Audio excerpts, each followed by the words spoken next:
Hey there everyone, welcome to another little street vlog. Sorry, I just got a notification.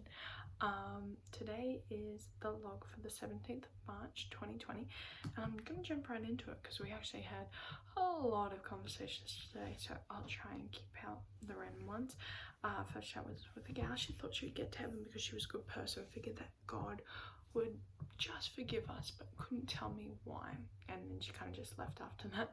I had another chat with someone who just unloaded everything on me, telling me about how this person died, this person was struggling, and I was trying to be sympathetic, but internally I was like, I don't know pastoral relations. I'm not like qualified in counseling, so I think I'm gonna have to go and look up some counseling books maybe. But yeah, was just trying to be helpful here. At one point I gave her a hug, which probably shouldn't have done during the coronavirus outbreak. She thought she would get to heaven though because she was a good person, and she took a tract before she left. Had a chat with a gal who had already been asked before. She didn't believe in God, so I used the train station as evidence. I was like, well, have you ever met the builder for this train station? And she's like, no. And I'm like, do you even know their name or anything like that? But they still exist, right? Because we have the train station as evidence. She's like, oh yeah, that makes real good sense. So I got through the gospel, and just got through the gospel, decided to leave it there and give her a tract.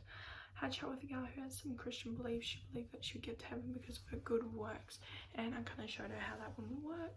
Got through the gospel, showed her the difference between what she believed previously and what I had told her.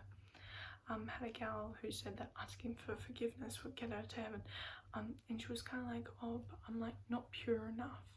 And so throughout the conversation I used her wording, well, it's about Jesus' purity, not our own, and stuff like that, and she really got that, which was really cool. Full gospel, and she took a tract. Another gal, she thought that repentance was necessary to save her, and so I usually check it, like she had the gospel but she thought repentance was like for our second checking question. Let's say you trust that Jesus paid for your sin and then you walk away from here and then you commit another sin and you die, would you go to heaven or hell? And she couldn't, she said hell, because she placed such a big emphasis on repentance, which would make her salvation based on her repentance, not actually what Christ has done for her. And so I kind of used the checking questions to explain why. But she took tracks, so that was pretty cool. I chat with two gals, that was really cool. One had a Catholic background, one had the full gospel, but she couldn't tell me the solution, if we deserved hell. The other one believed in God and admitted that he's probably angry with her. Both had to go because of the bus, but was able to give them tracks, and I was like, please read these. Yeah, a few other conversations. Had a chat with a gal who had a Catholic background. She believed that following the commandments would get her to heaven, and I kind of showed her how she felt it, like, well, have you ever lied? Jesus says if we get angry with someone, it's like committing murder in our heart. Have you ever gotten angry with someone and stuff like that? She's like, oh.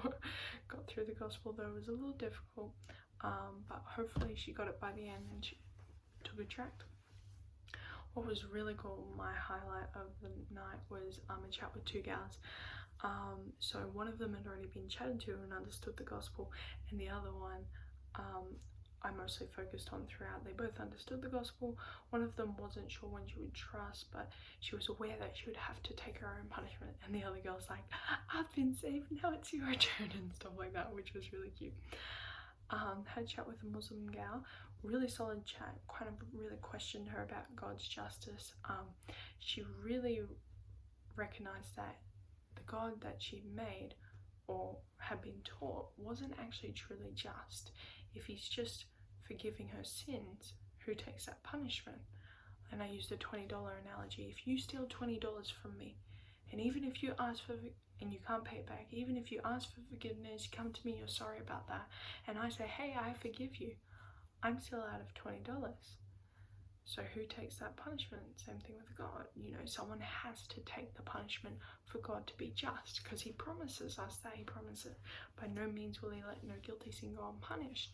And so she really thought about that, and I was like, can you really call your God the most just if he's not going to punish every sin?